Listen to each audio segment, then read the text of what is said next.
impacto que nos provocó el coronavirus como sociedad parece un poco olvidado en estos tiempos.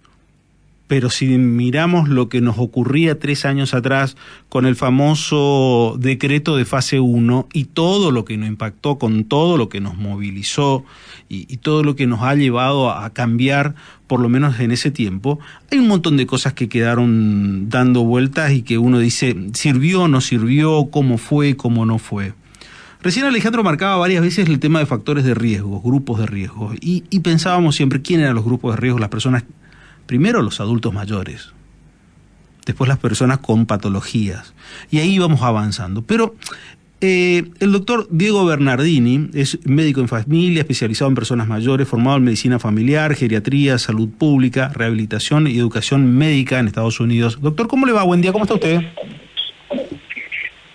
¿Qué tal? Encantado, un gusto. Gracias por el llamado. No, por favor, la verdad que queríamos dialogar con usted porque dentro de los adultos mayores, ¿cómo ha impactado esto el coronavirus? ¿Le ha servido, ha impactado negativamente cuando quedaron encerrados, pero después uno pensaba, ha impactado también positivamente en algún otros aspectos? ¿Cómo lo observó usted, digo, con la experiencia que tiene y además lo que ha significado el paso del coronavirus? Bueno, un par de observaciones en esto. La pandemia es un fenómeno que lo sufrió todo el mundo, eso es real, pero después cada país sufrió en primera persona y de una manera muy particular una medida de política pública que es el confinamiento. Entonces, me parece que es importante diferenciar lo que significa o significó la pandemia de lo que significó la medida que se tomó con el confinamiento. ¿Cómo impactó en las personas mayores? Bueno, impactó mal, como prácticamente impactó en toda la sociedad, con una salvedad. Tomamos medidas para las personas mayores sin consultarlos, sin consultar no solo a ellos, sino sin consultar a los expertos. Sabíamos antes que por las investigaciones, las personas mayores estaban muy preparadas para soportar confinamientos. Lo que no se hizo, sin embargo, fue establecer medidas que los ayudaran a pasarla mejor. La vejez, por llamarlo así, la longevidad, es diversidad. Entonces hemos encontrado personas mayores que la pasaron muy bien y a las cuales realmente no les afectó mucho la vida estar encerrados en sus casas, pero también encontramos muchas personas mayores que murieron en soledad, que se angustiaron, que se deprimieron, que perdieron capacidades, que aceleraron un deterioro cognitivo, y de esto se está hablando poco. Uh-huh. ¿Es la misma vejez la actual, hoy el tránsito de la vejez que el siglo pasado? Le soy concreto. La otra vez estaba en una discusión con unas tías y con mi madre, decía, bueno, pero vos qué edad tenés ahora, vos no sos lo mismo que eran tus padres, o sea, mis abuelos, a esa misma edad. ¿Es la misma vejez la actual que la que se miraba en el siglo pasado? No, para nada. Mire, fíjese usted, hoy una persona de 70 años tiene apenas el 2% de posibilidades de morir ese mismo año en que cumple 70 años. Esto, en el año, por ejemplo, 1940, ocurría con una persona de 56 años. O sea, ¿qué es lo que estamos viendo? Se está viviendo mucho más, se está viviendo mejor, más saludable. Hoy lo más correcto sería no tanto hablar del proceso de envejecimiento, sino de lo que significa la longevidad, que tiene que ver con cómo manejábamos, cómo gestionábamos todo ese tiempo de vida que se nos fue agregando. Y esto es un cambio de paradigma, es un cambio de narrativa, y es un cambio porque además estamos viendo con fenómenos reales como bien mencionabas con tu tía, las personas mayores de hoy están decidiendo vivir diferente esta etapa de la vida. ¿Y eso es a nivel global? ¿En el mundo se está movilizando así? Completamente. Esto es un fenómeno que está ocurriendo prácticamente en todo el mundo, donde estamos viendo que cada vez estas personas, llamarlo así, 50 más, 60 más, 70 más, estamos siendo cada vez más, estamos teniendo necesidades específicas, estamos demandando servicios, estamos convirtiéndonos en protagonistas a través del voto, a través del consumo, a través de las diferentes dinámicas de cuidado. Y esto sí, esto está sucediendo prácticamente en todo el mundo. Mira, en Estados Unidos, hasta el año 2030, están cumpliendo por día 10.000 personas 65 años, los famosos baby boomers. Son personas que hoy controlan cerca del 75-80% de la economía doméstica de ese país, de Estados Unidos. Entonces, imagínate lo que eso significa. Bueno, nos están mostrando, porque lo estamos viendo en los medios cada vez.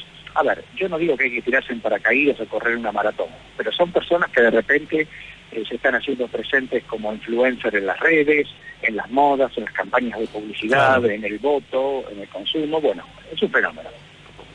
Me quedo en esa última etapa, en esa última parte, y hago otra referencia de índole personal, que no las hago habitualmente, pero ayer salí a correr 12 kilómetros con una persona en un proceso de entrenamiento, y cuando terminábamos me decía él, sí, no, pero estoy cansado, pero tiene 58 años.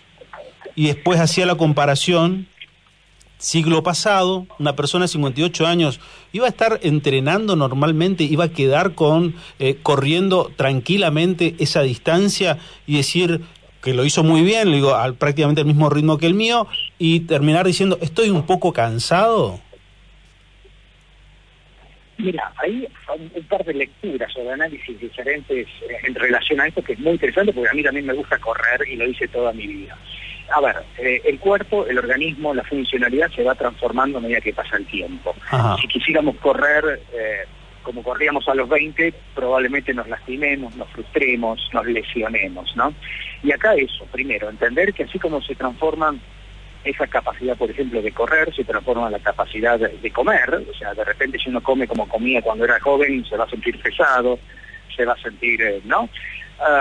Pero también la otra lectura, la actividad física, el correr, que además en este caso para la persona no solo tiene que ver con esa actividad física que hoy sabemos que nos permite también vivir más. Una persona activa vive entre 5 y 7 años más que una persona sedentaria.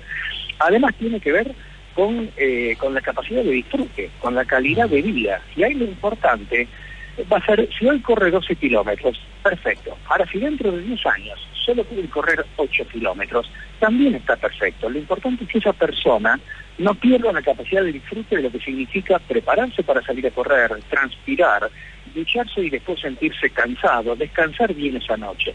Eso es lo que tenemos que aprender, a manejar las transiciones de la vida. ¿Eso puede ser que nos ha dejado el coronavirus también? ¿La enseñanza de valorar otras cuestiones de la vida y que hacen a nuestra vida? Completamente. Mira, este también es otro fenómeno que se está viendo mucho en Europa y en Estados Unidos, donde, por ejemplo, no consiguen trabajadores para determinados oficios, o las personas que trabajan o que quieren trabajar no lo quieren hacer como lo hacían antes, no están dispuestos a sacrificar horas de familia, horas de diversión personal, fines de semana, y eso se está viendo, porque por ejemplo, en España cuesta mucho encontrar trabajadores de hostelería, de bares, de restaurantes. En Estados Unidos está pasando exactamente lo mismo, y esto es un fenómeno que se da en todas las áreas, porque por ejemplo, cuando hablo con personas que trabajan en medios corporativos, no quieren ir a las oficinas, prefieren trabajar de sus casas. Bueno, este es un fenómeno que surgió a partir de la pandemia y que creo que se resume con el hecho de habernos confrontado con la finitud y con la capacidad de disfrute del día a día.